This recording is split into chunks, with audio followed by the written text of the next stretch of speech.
ဒီကနေ့သင်ပေးမယ့်သင်ခန်းစာလေးကတော့ Microsoft Word ထဲမှာရိုက်ထားတဲ့စာသားတွေကိုတီချာတို့ column ခွဲနည်းလေးဖြစ်ပါတယ်။အဲဆိုရင်ရိုက်ထားတဲ့စာသားတွေကတော့နည်းနည်းများပါတယ်။အဲဒီရိုက်ထားတဲ့စာသားလေးတွေကိုတီချာတို့ column ခွဲပြပါမယ်။ column ခွဲခြင်းနဲ့ဆိုရင်တော့အပေါ်က menu ထဲမှာကြည့်လိုက်ပါ layout ဆိုတဲ့ tab ရှိပါမယ်။ layout မှာတစ်ချက်နှိပ်လိုက်ပါ။ဆရာမတို့ကတော့ထိတ်ဆုံးမှာ insertion pointer လေးကိုနေရာချထားပါတယ် layout tab မှာတစ်ချက်နှိပ်မယ် layout tab ထဲကမှရှေ့ဆုံးမှာ page setup box ထဲကမှ column ဆိုတာတွေ့ရပါလိမ့်မယ် column ရဲ့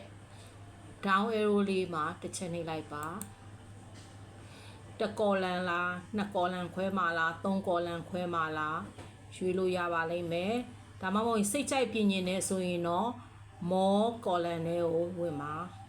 ဒီမှာတော့ဒီပထမအဆုံးဖြစ်တဲ့အတွက်ကြောင့်အရင်ဆုံးပထမအဆုံးအနေနဲ့နှစ် column ခွဲကြည့်မယ်2ဆိုတော့ရွေးလိုက်ပါ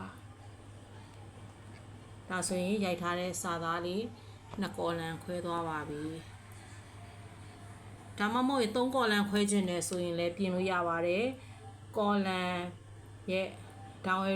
down arrow လေးမှာတစ်ချက်နှိပ်လိုက်ပါ3 column ခွဲကြည့်မယ်3ဆိုတော့ယူလိုက်ပါဒါဆိုရင် column လေး3ခုခွဲသွားပါပြီ column ရဲ့ down arrow လေးမှာတစ်ချက်ပြန်နှိပ်မယ် left column လို့ရွေးပေးပါဒါဆိုရင်ဘယ်ဘက်ကစာသားလေးကနည်းနည်းနည်းမယ်ညာဘက်ကစာသားလေးကများမယ်အဲ့ဒါ left column ပုံစံ